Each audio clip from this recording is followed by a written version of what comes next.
Hello students. Now next question is question number 6, and the question is explain principal directions or principal strain. Principal direction क्या होती हैं और principal strains क्या होती हैं उसके बारे में बात करेंगे. और what do you mean by principal directions of strain? Show that there always exist three mutually orthogonal principal directions of strain at any point of elastic medium, or show that three roots of equation eij minus e time delta ij mod equal 0 are all reals, or find strain invariant of strain tensor eij. Or what do you mean by principal strain and its invariant, and explain in detail. Give geometrical significance of dilation और divergence. तो ये 4-5 तरीकों से question पूछा गया है. अब तुमने देखना है कि किस क्वेश्चन का आंसर कहाँ तक देना है. मैं बार बार ये रिपीट कर रहा हूँ लगभग, तो ये तुमने ध्यान रखना खास. ऐसा नहीं कि बस एक बार स्टार्ट कर दिया क्वेश्चन जो मर्जी पूछा और एक बार स्टार्ट कर दिया और जो मैंने कराया सारा लिख दिया हो. नो, आपने ये देख रहा कि कौन सा क्वेश्चन कहाँ तक स्टैंड दे रहा है, तो उसका आंसर उतना ही लिखना है आपने. Okay, so come to answer. Let us consider direction ratios of line through the point P0 xi0 where orientation is left unchanged by the deformation. Means we have, by applying affine transformation, we have del ai is equal to eij aj, which is by question number 3 equation number 14. So I am using direct this result, तो you have to use this result also. अब बाकी आपने देख रहा कि अगर question 16 marks का है तो you have to prove this up to equation number 14 of question number 3. तो ये भी आपके ऊपर है कि किस क्वेश्चन का आंसर कितना देना है. अगर 16 मार्क्स का क्वेश्चन है तो you have to prove it, और अगर 7-8 नंबर का या 10 नंबर का क्वेश्चन है तो you have to write directly this result. So we have already proved by fine transformation del a i equal to e I j a j. ठीक है जी. If the direction of a vector is not changed by the strain, अब strain component आपको पता क्या होते हैं, E I J they are the strain components, then del A vector and A vector are parallel. ये अब तुमने सोचना है. अब जो लैंग्वेज लिखी गई है यहाँ पे, इस लैंग्वेज का मीनिंग क्या है, अब आप इसको खुद अपने दिमाग से सोचेंगे, अंडरस्टैंड करेंगे, क्योंकि अब काफ़ी काम हमारा निकल चुका है इसका मैकेनिक्स का. If the direction of A vector, अब ए वेक्टर आपको पता क्या होता था, ए वेक्टर होता था P0 और P पॉइंट को ज्वाइन करके जो डिस्टेंस आता था, इज़ नॉट चेंज. बोटा अगर ये इसमें कोई चेंज ना आए बाय द स्ट्रेन, फोर्स लगा के कोई चेंज नहीं आई, then del A vector and a vector are parallel. तो ऑटोमेटिकली ये डेल वेक्टर होगा नहीं वहाँ पे, तो नहीं होगा, या ये दे आर पैरेलल तो कोई फर्क नहीं पड़ेगा इसको. देन कंपोनेंट्स आर प्रोपोर्शनल, और अगर ये आपस में पैरेलल हैं तो आपको पता, अगर दो वेक्टर आपस में पैरेलल हैं तो कंपोनेंट आपस में प्रोपोर्शनल. अगर वेक्टर पैरेलल हैं तो उनके कंपोनेंट प्रोपोर्शनल होते हैं, ध्यान रखना है. Means this del ai vector is directly proportional to ai, means del ai is equal to e into ai where e is constant of proportionality, and this e is called extension of each component of capital A. Capital A के component क्या थे, A1 A2 A3 in respective directions x1 x2 and x3. तो उन direction में जो extension होगी after deformation, that extension is equal to small e. तो ये याद करिए. अब आप, ये एक नई चीज़ आ गई आपके पास. This e is nothing but this is basically del a i बटा a I, del a i बटा ए आई. और ये भी हम प्रूव कर चुके हैं पीछे by question number 4 equation number 4. It is proved already. ठीक है. तो डेल ए आई बटा ए आई जो थी, this is the change in length per unit length, और इसको हमने लिख दिया अब ई से, इसकी रिप्रेजेंटेशन ई से दे दी हमने. फ्रॉम 1 एंड 2, 1 और 2 को कंपेयर करो ज़रा. नंबर 1 और नंबर 2 से क्या हो जाएगा, e a i is equal to e I j a j equal to delta a i, तीनों इक्वल हो गए.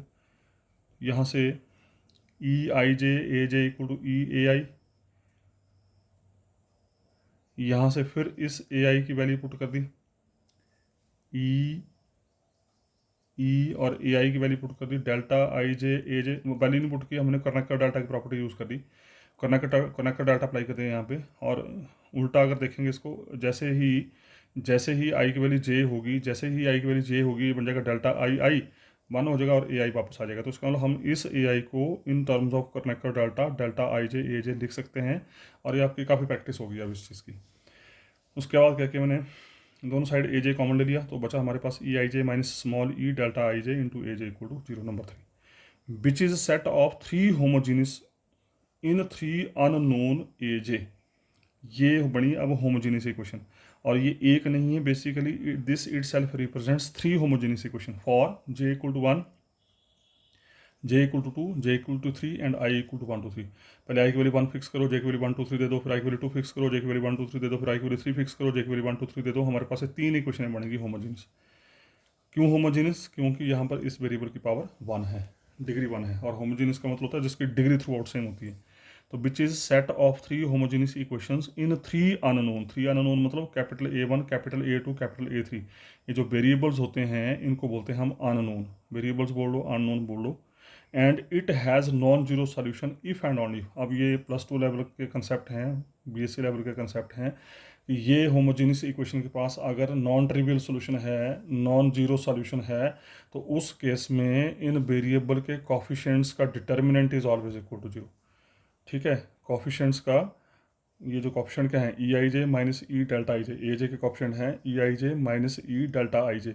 इन कॉफिशिएंट्स का डिटर्मिनेंट जो है वो 0 होगा। अब ये e I j minus e delta i j determinant, इसको खोल दो। जब खोलेंगे तो क्या बनेगा, पहले आई की वैल्यू 1 फिक्स करो, आई की वैल्यू 1 फिक्स की, जे की वैल्यू 1 2 3 दे दी, जे की वैल्यू 1 दी तो ये बन जाएगा E11 ई माइनस ई। जब जे की वैल्यू 2 देंगे तो ये बन जाएगा E12, यहाँ बनेगा डेल्टा 1 2, डेल्टा 1 2 0, तो आ गया E12। जब जे की वैल्यू 3 देंगे तो फिर 0 हो जाएगा E13। फिर आई की वैल्यू 2 फिक्स की, जब आई की वैल्यू 2 फिक्स की, जे की वैल्यू 1 2 3, तो जे की वैल्यू 1 के लिए ये आ गया, जे की वैल्यू 2 देंगे तो ये आ गया, जे की वैल्यू 3 देंगे तो ये आ गया। उसी तरीके से आई की वैल्यू 3 फिक्स की और जे की वैल्यू 1 2 3 दे दी, हमारे पास ये डिटर्मिनेंट आ गया। तो उसका मतलब ये इतना बड़ा जो डिटर्मिनेंट था टेंसर फॉर्म में, सिर्फ ये इतना सा है, ध्यान रखना। नाउ इसको नंबर हमने नेक्स्ट दे दिया 4। Now we shall show that 3 roots of equation number 4। अब क्योंकि this is the determinant of order 3, तो ये भी आपको पता होना चाहिए जितने ऑर्डर का डिटर्मिनेंट होता है उतने उसके पास रूट होते हैं। Now we shall show that 3 roots of equation number 4 are all real. अब हम ये प्रूव करेंगे इसके सारे रूट्स जो हैं वो रियल हैं। Clearly equation number 4 is cubic in e, small e. अब यहाँ पर स्मॉल ई वेरिएबल का काम करेगा। This is cubic in terms of small e and has roots से।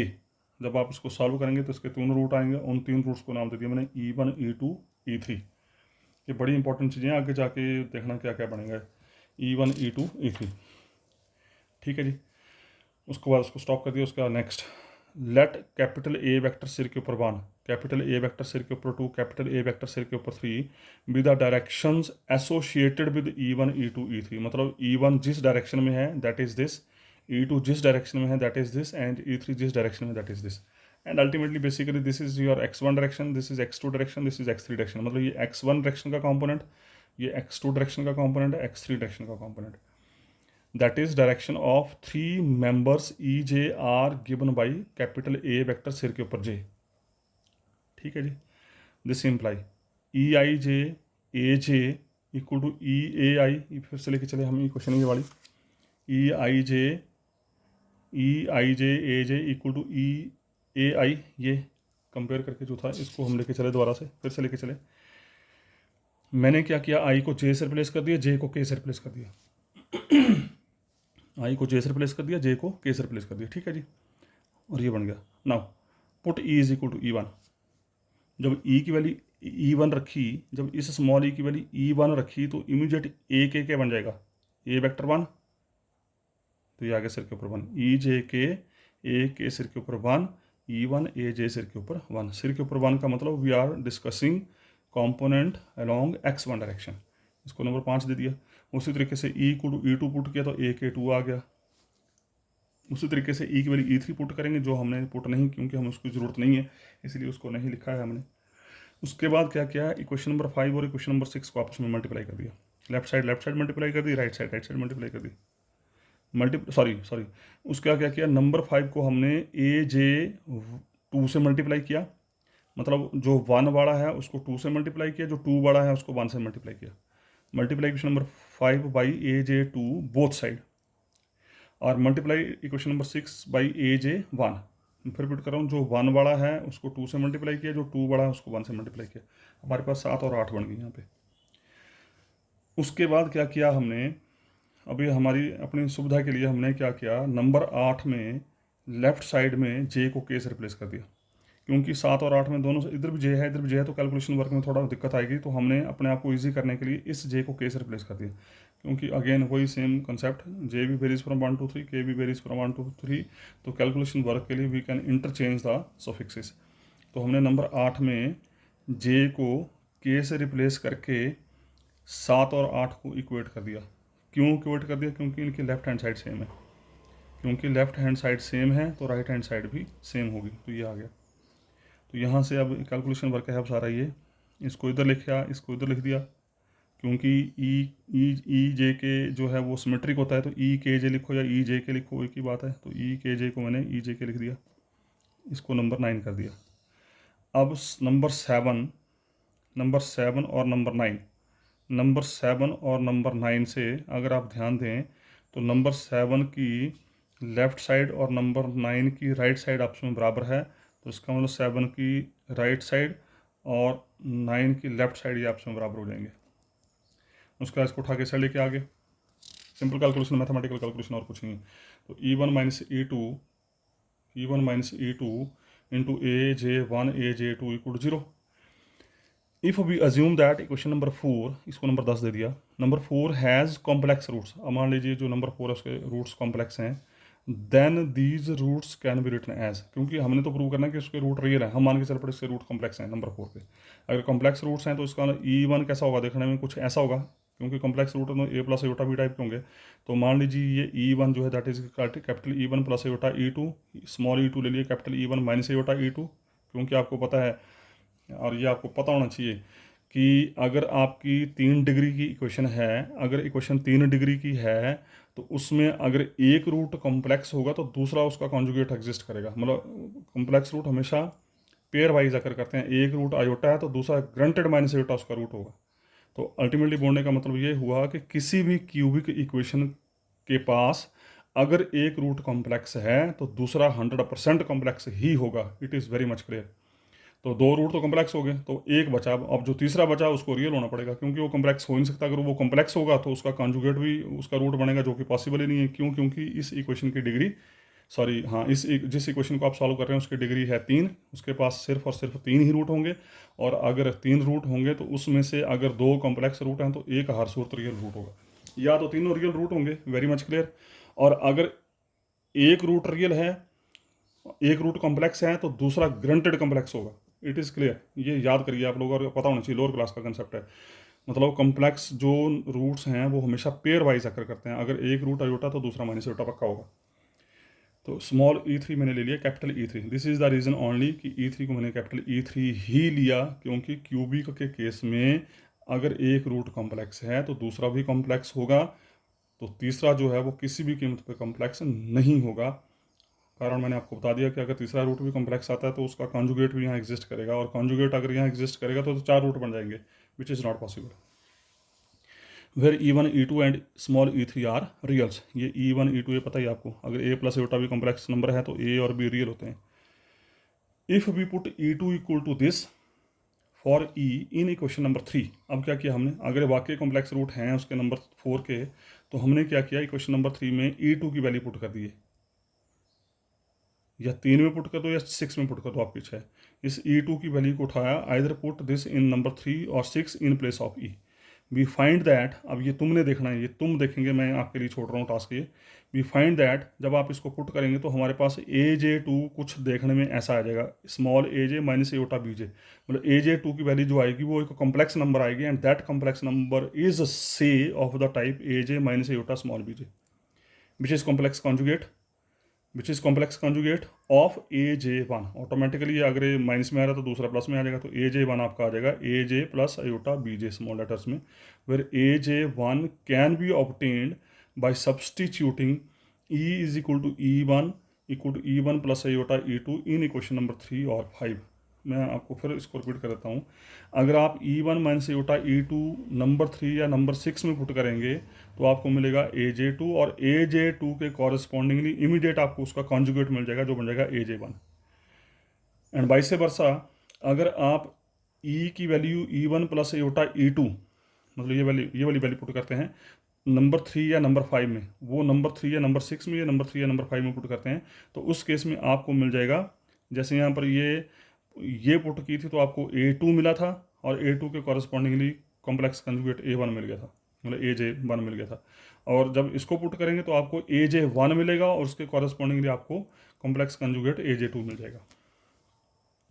हैंस AJ2 AJ1 दोनों को गुणा कर दिया, दोनों को मल्टीप्लाई किया, मल्टीप्लाई करके ये आ गया, जो टस के -1 होता है -1 प्लस हो गया, तो ये बन गया आपका AJ² प्लस BJ²। अब जे की वैल्यू 1 दो, ये आ गया, जे की वैल्यू 2 दो, ये आ गया, जे की वैल्यू 3 दी, ये आ गया, जे की वैल्यू 1, जे की वैल्यू 2, जे की वैल्यू 3।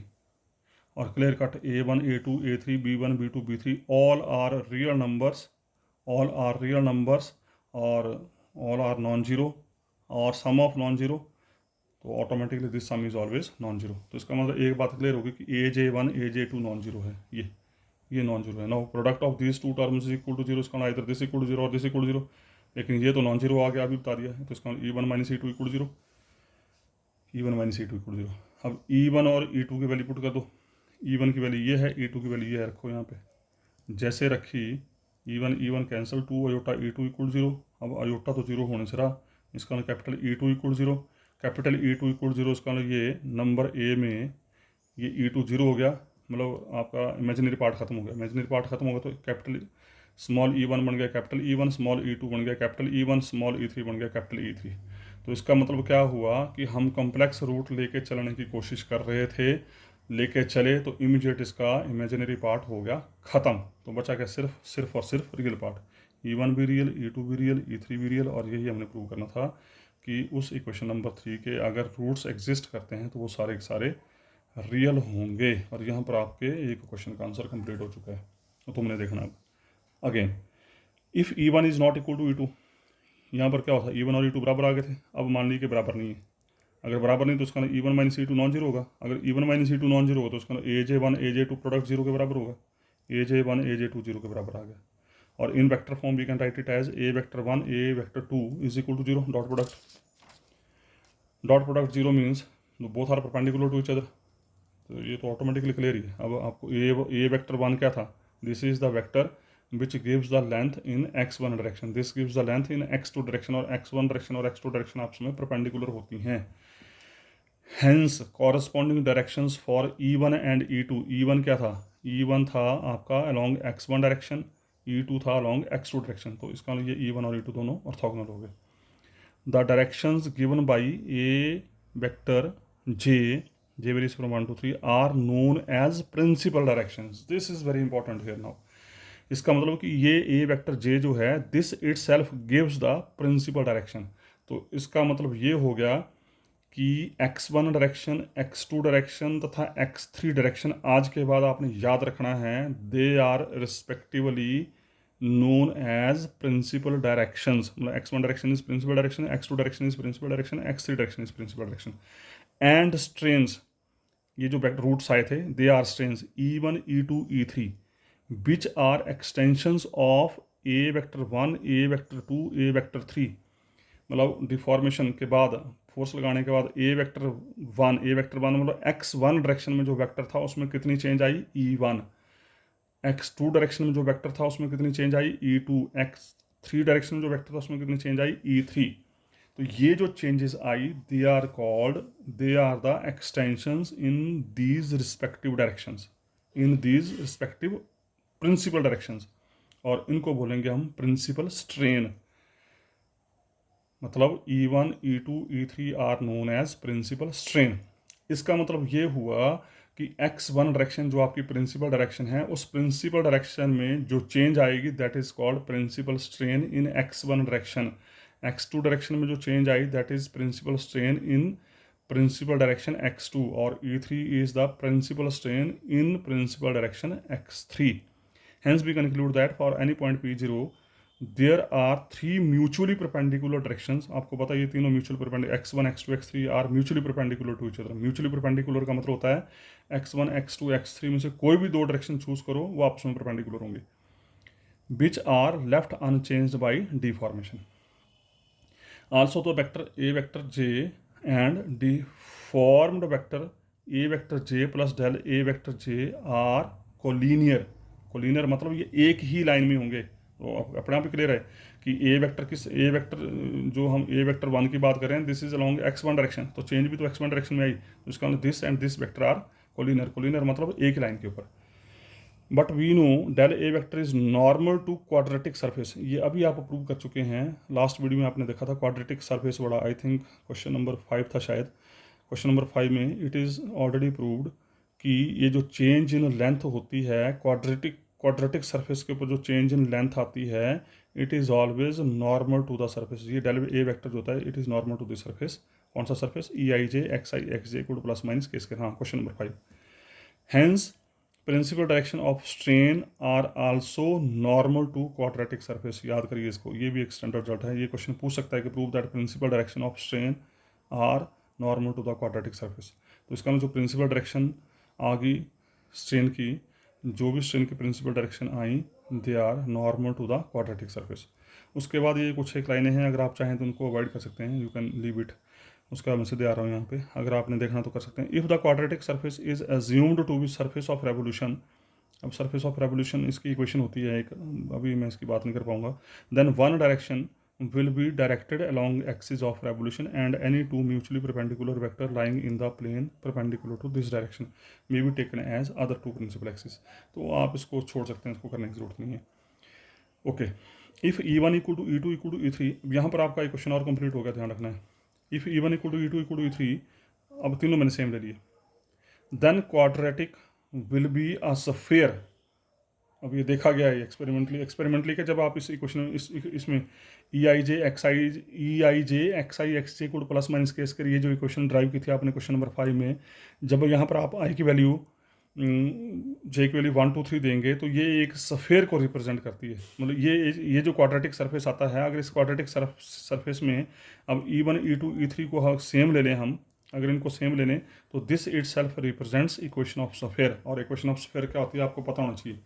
इक्वेशन ऑफ स्फीयर क्या होती है? X square plus Y square plus Z square plus 2gx plus 2fy plus 2hz, इस तरह की होती है इक्वेशन, ठीक है ना। तो ये स्फीयर की इक्वेशन को रिप्रेजेंट कर देता है।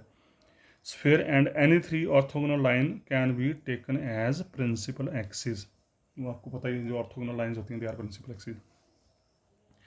उसके बाद उसने क्वेश्चन पूछा स्ट्रेन इनवेरिएंट, इसी में एक क्वेश्चन पूछा स्ट्रेन इनवेरिएंट्स क्या होते हैं। We know E1 E2 E3 are strain extensions along principal axis. अभी प्रूव किया आपने ऊपर, E1 E2 E3 they are the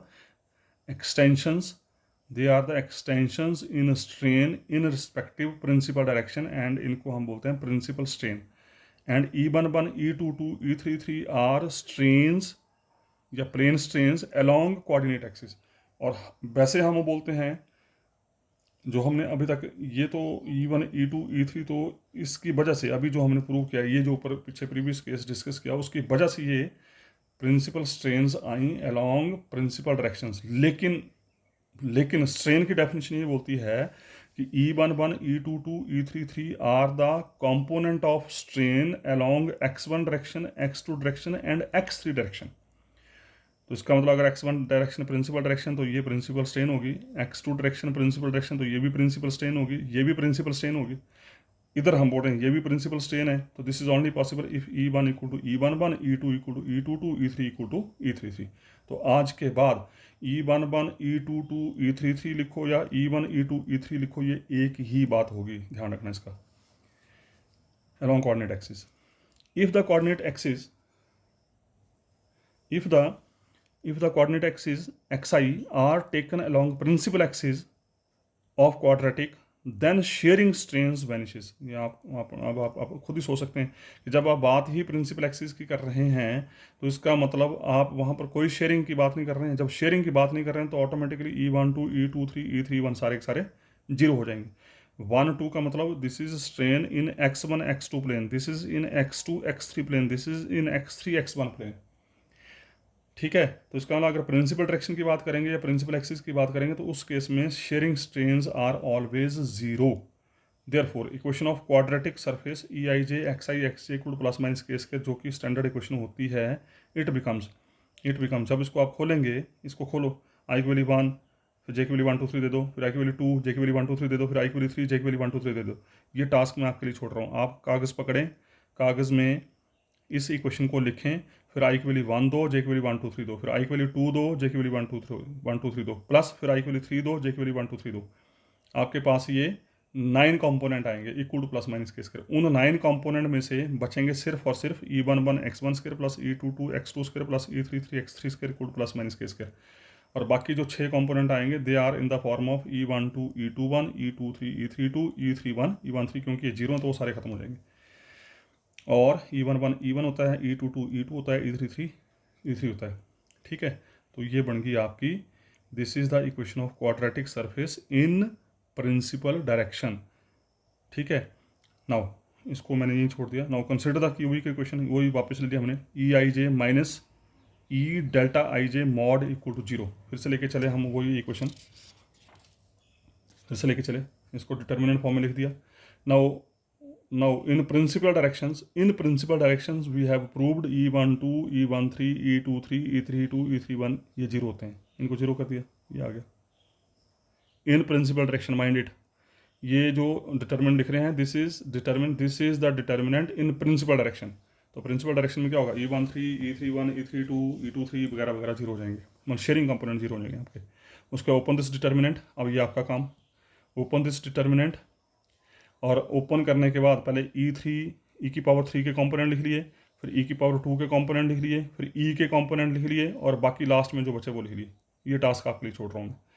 open this determinant, ठीक है, पहले E की पावर 3 के कंपोनेंट, फिर E की पावर 2 के कंपोनेंट, फिर E के कंपोनेंट, और लास्ट में जो बचा E की पावर 3 विद नेगेटिव साइन। ये E1 plus E2 plus E3, इसको नाम दिया मैंने न्यू 1।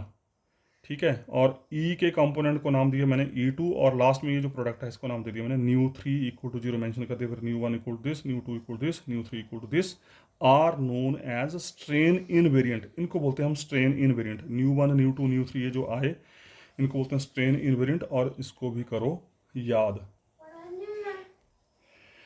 ठीक है जी, ये बन गए हमारे स्ट्रेन इनवेरिएंट। याद करो, इनको याद करना। E1 plus E2 plus E3 is new 1 E1 E2, मतलब दो दो की गुणा और जमा और तीनों की गुणा। ये since the principal strain E1 E2 E3 are independent of choice of coordinate axis, इनका कोऑर्डिनेट एक्सिस से कोई लेना देना नहीं है। कि जब आप फोर्स लगाएंगे x1 डायरेक्शन में तो जो चेंज आएगी लेंथ में वो अपने तरीके से आएगी, उसका x1 से कोई लेना देना नहीं है, यहाँ पर x2 का कोई लेना देना नहीं है। तो they are independent from the choice of coordinate axis. Therefore nu 1 nu 2 nu 3 are also invariant.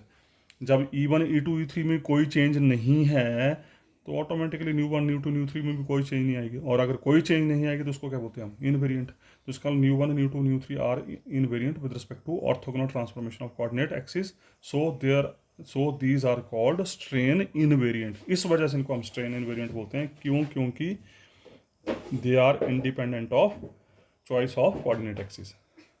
ठीक है जी, उसके बाद थर्ड उसने पूछा है, इसी क्वेश्चन में उसने एक और चीज़ पूछी है। बोल रहा है कि ये जो न्यू निकाला आपने, ये जो न्यू 1 न्यू 2 न्यू 3 निकाल रहे हैं, इसका सिग्निफिकेंस क्या है?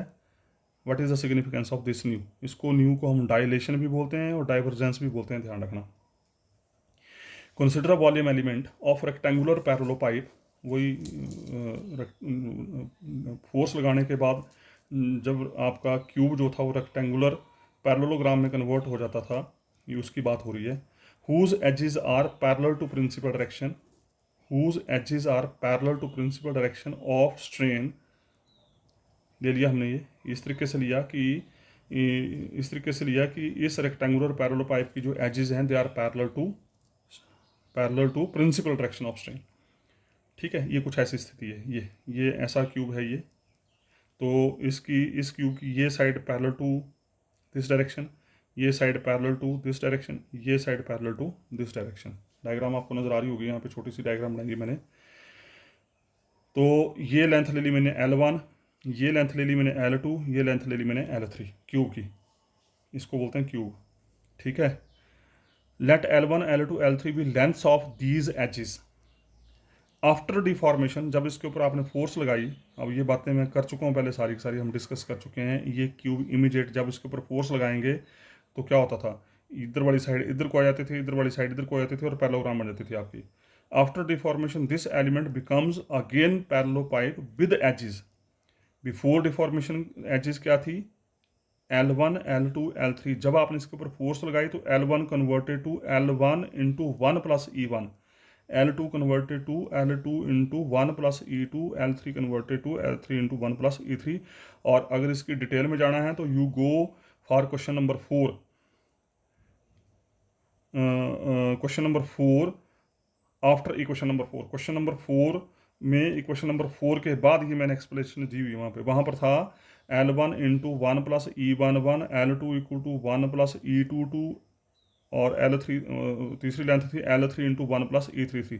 तो E11 हो गया 1, E22 हो गया 2, E33 हो गया E3। ये E111 हो गया E1, E22 हो गया E2, E33 हो गया E3।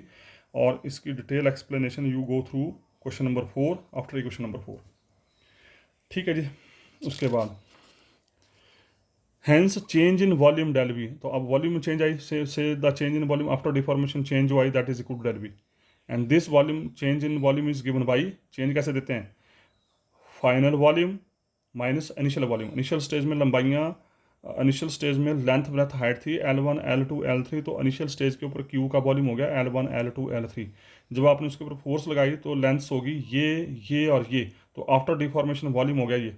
वॉल्यूम पता ना formula, length into breadth into height.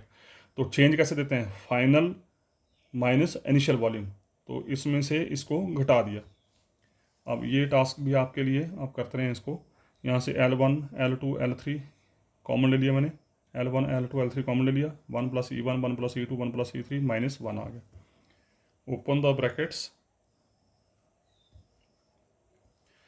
The brackets and for very small change neglect E1 E2, product of E1 E2 E1 E3 E1 E2 E3 E2 E3। For very small change हमने E1 E2 E3 ये जो principal strains थी इनके product को हमने neglect कर दिया। तो we left with E1 plus E2 plus E3। तो L1 L2 L3 equal to E1 plus E2 plus E3, और ये बन गया del V equal to L1 L2 L3 into nu one, क्योंकि ये न्यू वन था, अभी देखा आपने पीछे, दिस इज़ न्यू वन। ठीक है जी, दिस इज़ न्यू वन। तो न्यू टू न्यू थ्री दोनों जीरो हो गए, यहाँ पे एग्जिस्ट ही नहीं कर रहे हैं, we have only nu one. तो इसका डेल वी आ गया L1 L2 L3 nu nu, where nu is equal to nu one nu two nu three, क्योंकि यहाँ पर एक ही कंपोनेंट एग्जिस्ट कर रहा है। न्यू टू और न्यू थ्री दोनों जीरो हो गए। तो L1 L2 L3 into new, तो न्यू यहाँ से आ गया आपका डेल वी बटा वी, मतलब change in volume per unit volume. उसका मतलब new is nothing but is this dilation, this is called dilation. Now इसको डायलेशन बोल लो या डाइवर्जेंस बोल लो, एक ही बात है। This is the change in volume per unit volume. तो आज के बाद याद करिए इसको, डायलेशन का मतलब change in volume per unit volume. Therefore, the strain invariant nu represents the expansion of the unit volume due to strain produced in the medium. That's why nu is called the cubical dilation or simply dilation. So this is the article. इसको मैं यहीं stop कर रहा हूँ। So next question को देखते हैं फिर नेक्स्ट वीडियो में। Thank you very much.